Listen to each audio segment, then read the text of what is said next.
Ang nakaraan sa Pinoy Big Brother Celebrity Collab Edition, ang pagbuhos ng iba't ibang emosyon matapos ang harapang nominasyon. I didn't plan to hurt you, but I know it's gonna hurt. I know it's gonna hurt you. I also thought you'd understand. Ngayong gabi, bago pa man ang mga tensyon, isang mapusong pagbisita ang naganap. Maligayang pagdating sa bahay ko. Hi, Kuya. So today I'm making banana a la Cameroon Baby Root Channel Forte Channelus. Banana Baby Root, Kemi Root? Yun ba yun, Kuya? Hindi ko alam kung sino yung mga yun, Kuya. Sino Baby Root tsaka si Kemi Root. Baka mga kaibigan niya, siguro, Kuya, si Baby Root tsaka si Kemi Root, Kuya. Lahat ng yan dito lang sa Pinoy Big Brother Celebrity Collab Edition. I got nothing to worry about. Bago tuluyang matapos ang araw, si Ralph naglakas na loob na kausapin ang binigyan ng puntos na si AZ. I don't even know how to start. Oh my God. I just want to say sorry, first of all. Kasi I know you trusted me.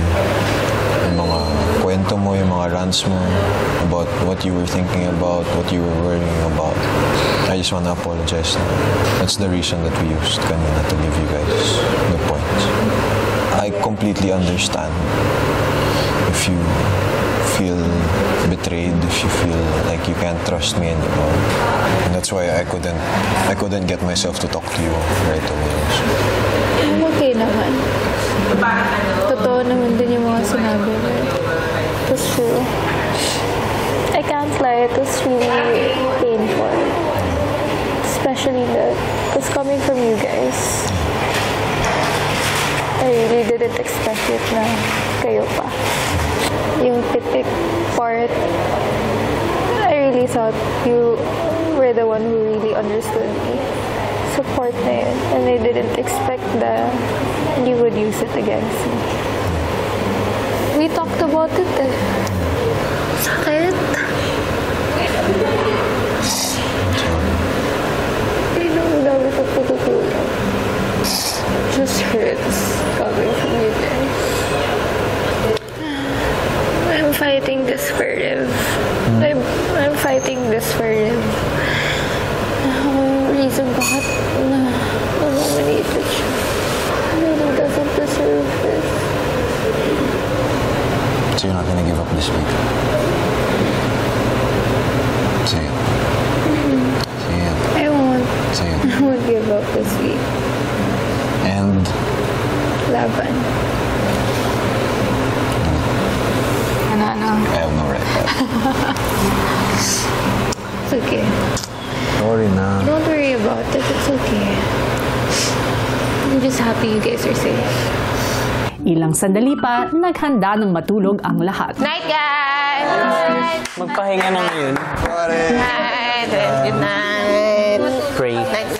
Night, child. Night! Child. Good night. People. Already. Oh! Can I say good night? Dali. Night. Oh! Good night, bruh! Honey dip. It's the secret. And then, the music bit. Music.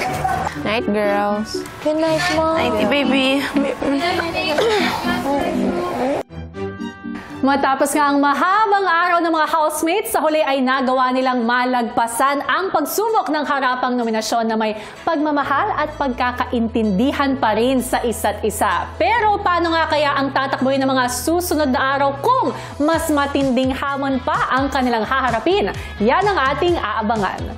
Hello Philippines and hello world! Matapos ating mapanood ang naging harapang nominasyon at ang epekto nito sa mga housemates, magre-rewind lang muna tayo ng konting-konti dahil bago pa man nabuo ang mga tensyon na yan, isang mapusong pagbisita ang naganap sa loob ng bahay.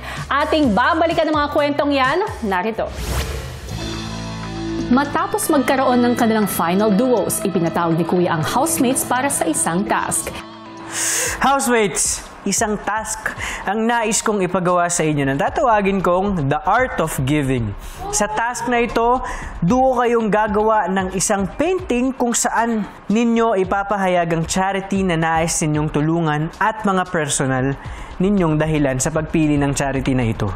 Isang artist ang inimbitahan ko dito para tingnan ang gagawin ninyong mga artwork. Wow! Ilang sandali pa, kanya-kanya ng pwesto ang magkakaduo para gawin ang kanilang artwork inspired by their chosen charities.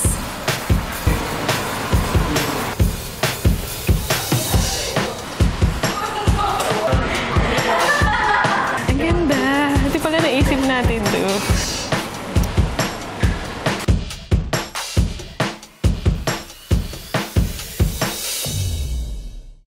Sa panibagong araw sa bahay ni Kuya, habang abala ang housemates sa kanilang paintings, nakatanggap sila ng mensahe mula kay Kuya.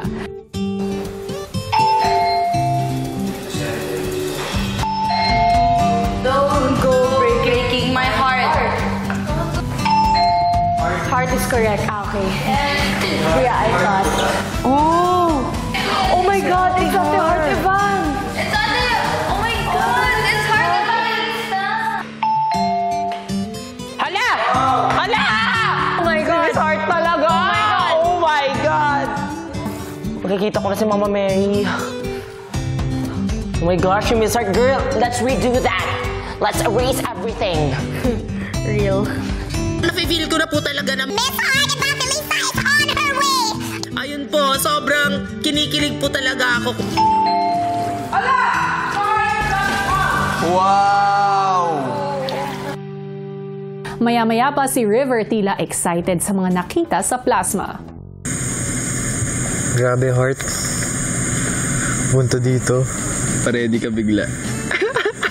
Crush ko yun dati. Gets. Kaya aga-aga, nakaporma na ang mga boys. Ready na! Paano kaya kung malaman yung nandito na siya? Maligayang pagdating sa bahay ko. Hi, Kuya. I'm so nervous to be here. Baka mahiya sila sa akin o baka maartehan sila sa akin. But I'm happy to be here. I am happy to have you here. Gusto kitang pasalamatan sa pagbisita sa bahay ko. It's an honor to be here. I'm a fan of you and I'm excited na makilala silang lahat. Kamusta ka? Actually, nagugutom na ako dahil hindi ako nag-breakfast kaya makikikain na rin ako. Pwede yan. Para sa una mong task, gusto ko na ikaw mismo ang magsabi sa mga housemates ko na oras na para magluto. Ngayong linggo, nabuo na ang kanilang mga final duos. At dahil dito, pumili sila ng kanilang mga charities na gusto nilang matulungan. At isang task ang ibinigay ko. Pinagawa ko sila ng painting base sa pinili nilang charity. Para sa task ng house guest na si Heart, kailangan niya magkaroon ng heart-to-heart talk sa mga housemates tungkol sa kanilang mga paintings na sumisimbolo sa mga charitable institutions na napili ng duos at ang kwento sa likod ng pagpili nila sa mga ito. Sige po. You are the perfect guest para dito. Salamat. Thank you po. Good luck, Heart. Thank you. Paglabas ni Heart mula sa confession room,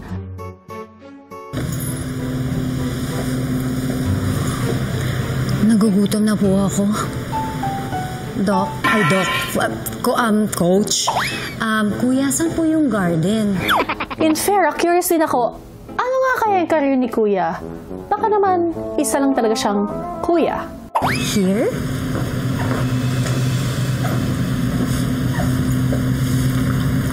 Pagdating ni Heart sa garden,